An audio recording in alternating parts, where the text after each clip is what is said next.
Welcome to Week 8 of Leadership in Organizations, where we'll be continuing our conversation about leadership in the media by discussing TV shows. In his book entitled The Ideological Octopus, An Exploration of Television and Its Audience, Justin Lewis explains, quote, "There is also no doubt that the age of television, like the age of religion, provides us with a common cultural currency, a set of ideas and images that most of us share. This gives television the power to create a degree of ideological uniformity, whether about a soft drink, a politician, or a social issue, with greater speed and force than ever before." In order to learn more about what exactly that common cultural currency looks like, I researched the Nielsen ratings, Parrot Analytics, which includes streaming media data, and last year's Golden Globe nominees. And here's what I found out. Americans love football, reality shows, escaping reality with superheroes. The most watched sitcom is about nerds who escape reality by watching superheroes, and we cannot get enough of cops, lawyers, and doctors saving the day.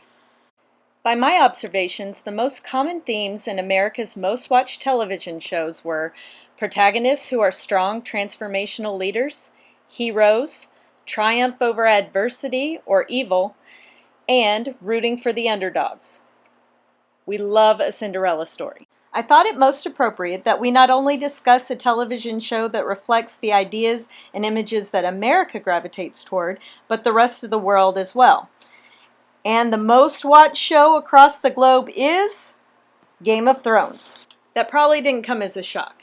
Some sources argue that The Walking Dead is slightly higher in the ratings, but I don't do zombies, although I've come to discover that there are actually zombies in the Game of Thrones as well.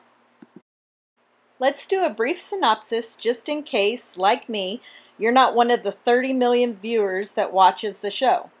Game of Thrones is based on George R.R. Martin's fantasy novel series, A Song of Ice and Fire.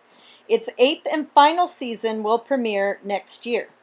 Game of Thrones takes place mostly on a landmass named Westeros, which is divided into 7 kingdoms with many a royal dynasty. The show is pretty violent and very incestuous, and everyone is always fighting everyone else for some reason or another.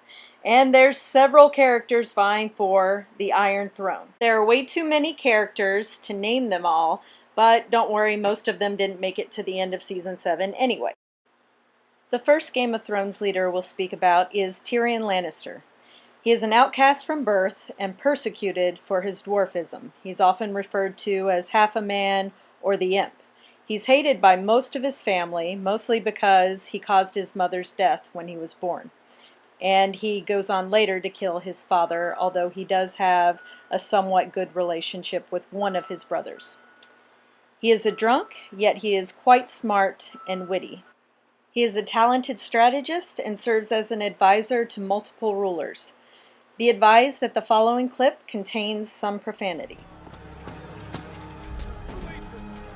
I'll lead the attack. I'll lead the attack! What are you talking about? Forward, my helmet. Sir Mandon, you will bear the king's banner. Men, form up! Men! Men! They say I am half a man. But what does that make the lot of you? The only way out is through the gates. And they're at the gates. There's another way out. I'm going to show you. Come out behind them and fuck them in their asses.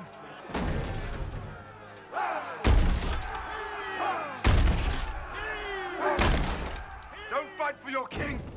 And don't fight for his kingdoms.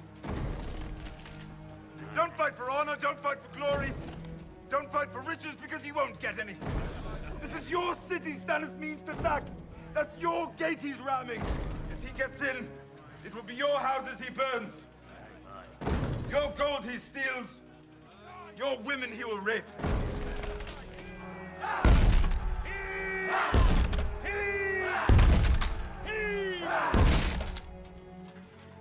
Those are brave men knocking at our door. Let's go kill them!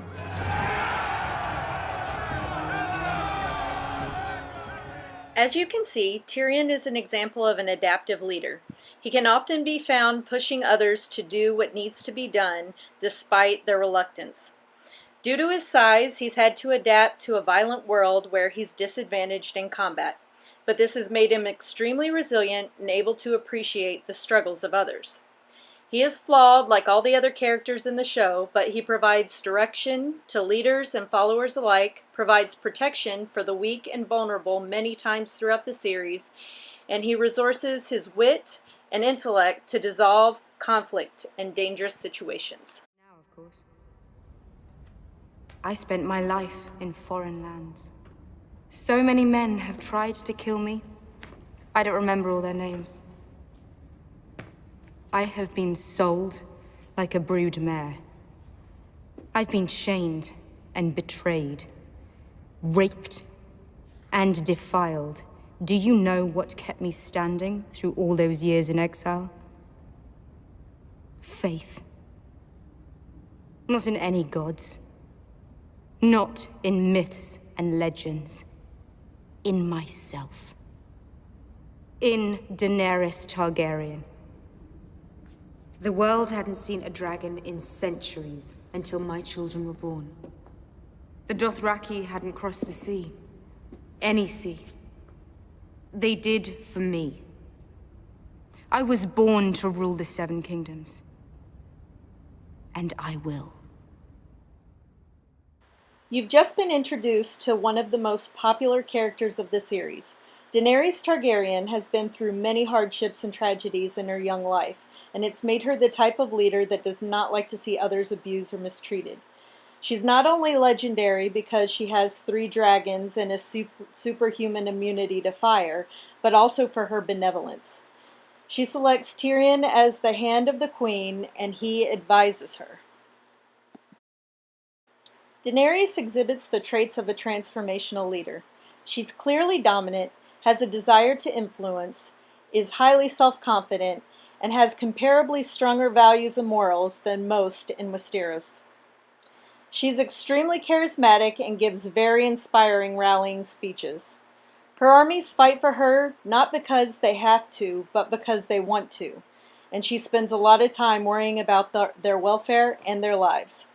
In the following scene, you'll see that she not only wants to rule because of the power, but to ensure those that misuse their authority don't have access to the Iron Throne and the access to abuse. After all, how many hundreds of thousands of lives have you changed for the better here? Perhaps this is where you belong, where you can do the most good. I fought so that no child born into Slaver's Bay would ever know what it meant to be bought or sold. I will continue that fight here and beyond. But this is not my home. When you get back to your home, who supports you? The common people. Let's be generous and assume that's going to happen. Here in Slaver's Bay, you had the support of the common people, and only the common people. What was that like? Ruling without the rich? House Targaryen is gone. Not a single person who shares your blood is alive to support you. The Starks are gone as well. Our 2 terrible fathers saw to that. The remaining members of House Lannister will never back you, not ever. Stannis Baratheon won't back you either. His entire claim to the throne rests on the illegitimacy of yours. That leaves the Tyrells. Not impossible, not enough. Lannister, Targaryen, Baratheon, Stark, Tyrell. They're all just spokes on a wheel. This one's on top, then that one's on top, and on it spins, crushing those on the ground. It's a beautiful dream. Stopping the wheel. You're not the first person who's ever dreamt it. I'm not going to stop the wheel. I'm going to break the wheel. The last leader I'll highlight is Jon Snow. He's a reluctant leader. He has a complex because he was raised to believe he was a bastard, when in actuality, he is the rightful heir to the Iron Throne. He just doesn't know it yet. He originally devotes his life to the Night's Watch, guarding the northern border of Westeros, but through a turn of events, he becomes the king of the North.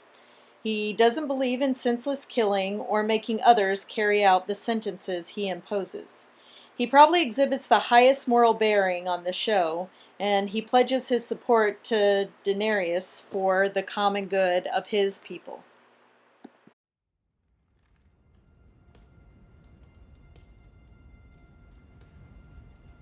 You can't lead a raid beyond the wall. You're not in the Night's Watch anymore. You're king in the North. I'm the only one here who's fought them. I'm the only one here who knows them. I haven't given you permission to leave.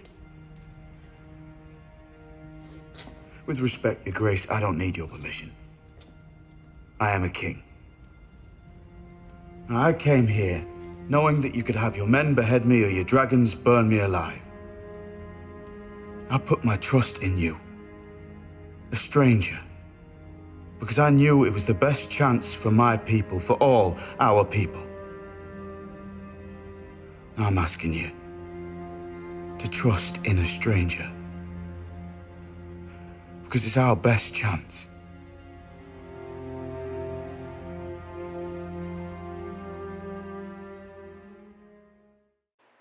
As you can see, Jon Snow is an excellent example of an ethical and authentic leader.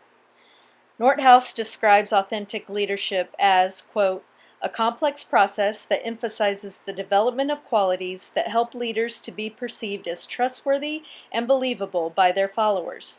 The leader's job is to learn to develop these qualities and apply them to the common good as he or she serves others, end quote. Snow is willing to risk his life and sacrifice himself for the greater good and for the welfare of his men and really all of Westeros.